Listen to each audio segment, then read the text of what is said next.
and the yellow bar were at the same height, meaning that everybody has IPv6 in the region. But that's not happening just yet.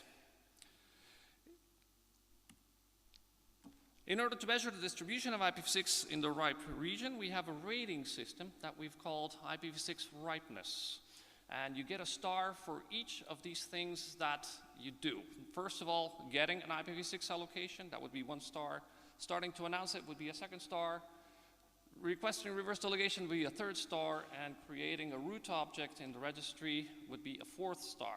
And we give you now a 5th star if you actually have IPv6 traffic on your network. And this ripeness, it's like a fruit. That's how we measure it. When the fruit is ripe and good to eat, most delicious, that's when it's best. So we try to, of course, stimulate people into getting their IPv6 allocation through this system. As you can see here in Turkey, there are around 300 LARs, out of which there's, let's see, 23% that don't have IPv6. There's 163 that have their IPv6 allocation, but they're not doing anything with it. And then we have a couple more LARs, 23, 32, and 11, who are doing a little bit with it, maybe announcing it, maybe they registered some objects in the RIPE database, but they're not there yet. We can see in the region, of course, how much IPv6 is being used by measuring the announcements. You can see here the percentage of networks, AS numbers, that are announcing an IPv6 prefix. The red line that's growing really fast, that's the ripe region. So you can see that since depletion a couple of years ago, IPv6 announcements have been taking off in the ripe region. The yellow line, which is the world, shows almost the same pattern. But then when we look at the Middle East, which is the light blue line, and to zoom in more on Turkey, we can see that it has taken off a little bit at the beginning, but it has stagnated a little bit. In the region, we can see that the country that has been doing the most work on IPv6 is Saudi Arabia. That's why it's green on the map. Turkey's coming in second with the yellow color. And we've measured their announcements. You can see here a spike where it jumped up a couple of months ago. That's when they were doing some tests to see if it worked. Once they were satisfied with the work, you can see that they stopped.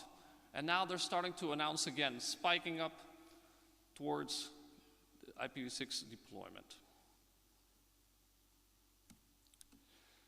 Now, I know you're all looking at getting IPv6 deployed. People who were here in the workshop were very enthusiastic with it.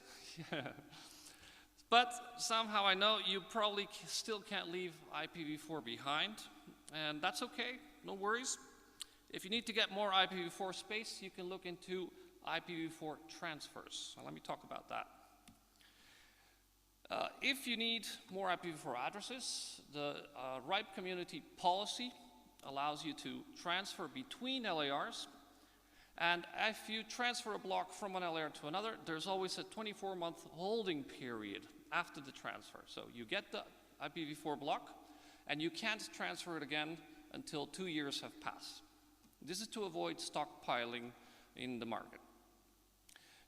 Besides IPv4 allocations between LARs, you can also transfer IPv4 PI assignments between LARs and or end users. An end user can have an independent block and they might not use it anymore and want to transfer it to somebody else. The policy allows this. In order to keep transparency in the IPv4 transfer process, we publish the transfer statistics on the website. That's the link there, and the statistics look like this. You can see which block was originally had, the LAR had the block, and which prefix from that block was transferred to the other LAR.